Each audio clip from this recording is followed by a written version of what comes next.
Il était connu depuis le 13 janvier 2022 comme le nouveau Lamido de Ouina, mais il n'avait pas encore été intronisé. C'est désormais chose faite. Depuis le 5 mars 2022, Abdul Karim Nassourou a été intronisé Lamido du canton de Ouina dans le département du Mayo-Danaï, arrondissement de Danjan, devant un parterre important de hautes personnalités, parmi lesquelles le ministre Mounouna Foutou, fils du terroir, le gouverneur de la région de l'extrême nord, Midjiawa Bakari, et surtout le préfet du Mayo-Danaï, Mathias Fobele, qui a prononcé le rituel d'intronisation. Et bien entendu devant des amis et camarades venus de tous les coins du Cameroun. Un événement d'une tonalité exceptionnelle pour un homme exceptionnel, dont la première mission à lui confiée par le préfet est le rassemblement des filles et fils du canton de Ouina. Vous avez comme mission principale d'encadrement de population sans discrimination, de promouvoir le vivre ensemble dans le canton de Ouina.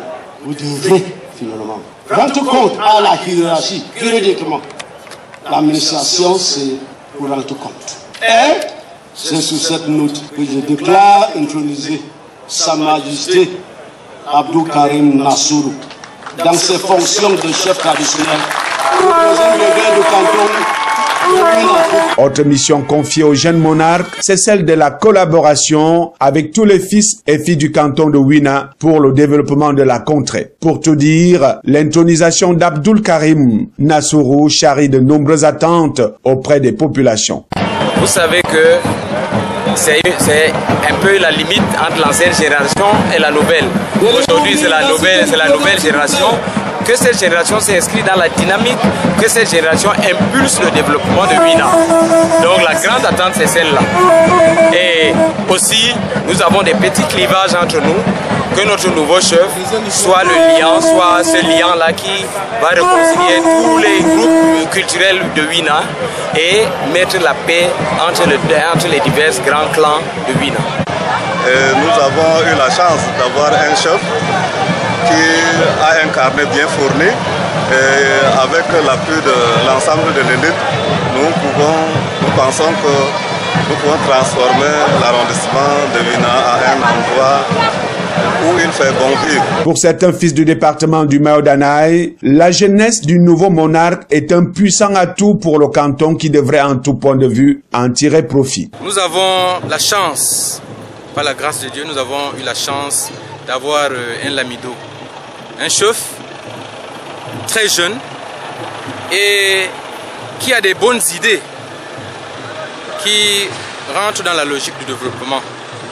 Nous pensons que nous, jeunes comme lui, allons tout mettre en œuvre pour l'accompagner dans son exaltante mission, qui est celle de promouvoir le développement de notre arrondissement. Abdul Karim Nassourou a toutes les qualités qu'il faut à un monarque pour réussir. En plus de l'âge, les populations peuvent compter sur son sens élevé du devoir bien accompli et son esprit de rassemblement des masses. En élisant le jeune monarque le 13 janvier 2022, les populations du canton de Ouina semblaient avoir fait le bon choix. Mais le maçon est toujours jugé au pied du mur. Je connais Sa Majesté comme un homme assez rassembleur. Il a été, depuis qu'on se connaît, il a été toujours rassembleur et je compte sur lui. Je compte sur l'apport de toutes ces élites pour que le développement économique, le développement social de son canton, le canton de Ouina, soit effectif.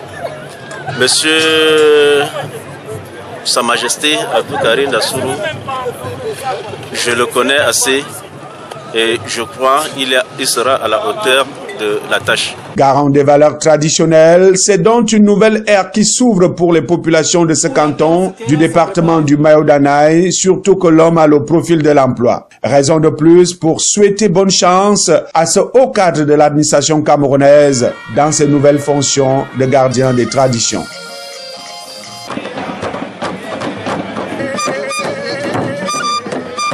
C'est pas de ça, c'est toi.